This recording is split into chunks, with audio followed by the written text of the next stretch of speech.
Hey, welcome back. There's a little known feature in Microsoft Intune that when you manage Mac devices, you can remotely lock them. It's called Remote Lock.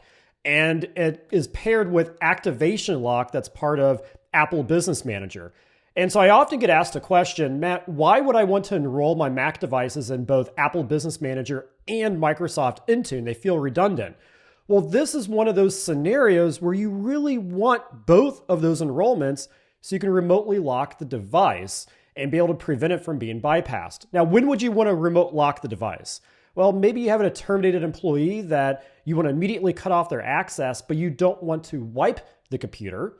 Maybe that computer got compromised. Maybe there was a cybersecurity incident. So you don't want to wipe the computer, but you want to lock it. Or maybe the device was lost or stolen. They left it in the back of a ride share or something like that. So let me walk you through how to initiate this from Microsoft Intune, what it looks like from the user experience side, and I'll even show you how it cannot be bypassed. So let's dive into it. To kick things off, we need to make sure we have a proper Apple MDM push certificate set up in Intune. And so here you can see I've already gone through that process of configuring that MDM push certificate. If you're not familiar with this process, I'll have another video shortly of walking you through that. But this is going to be the first requirement. The next requirement is I need to make sure I have Apple Business Manager and I've set the MacBook up in Apple Business Manager. And here you can see it's properly enrolled, and I did that through Apple Configurator. More on that in another video.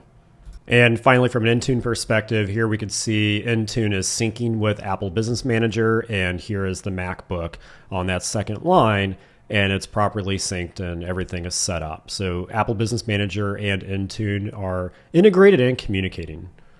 Okay, so let's go manage the device in Intune, and we're going to click on Remote Lock. Now, Remote Lock is how we kick this thing off. So it's going to give us an Are You Sure message. We're going to press Lock, and then it's immediately going to send the Remote Lock command to the device through the Apple Push Notification Network. And here you can see the status down below. It says pending. In just a moment, it's going to flip to complete. And that's because the device is online. It's actually just right in front of me. Now, if this device was actually lost or stolen or in a different situation, it was offline, obviously the remote lock will not work until it's online and establishes internet connectivity. Now, here's a big warning. Look at that blue bar at the top of the screen, recovery pin. You must use that recovery pin to unlock the device. Write it down. Do not lose it. If you lose it, you will not be able to use this device. Okay, now let's take a look at what the user experience is like with Remote Lock.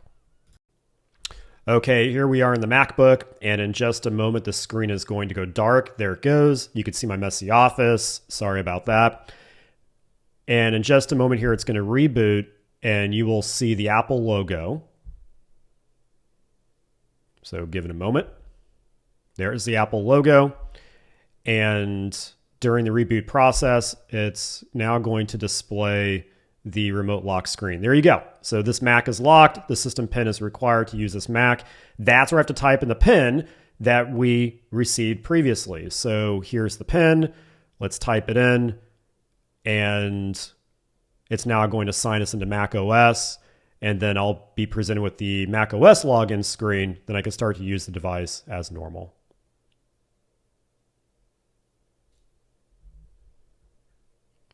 Done. Easy.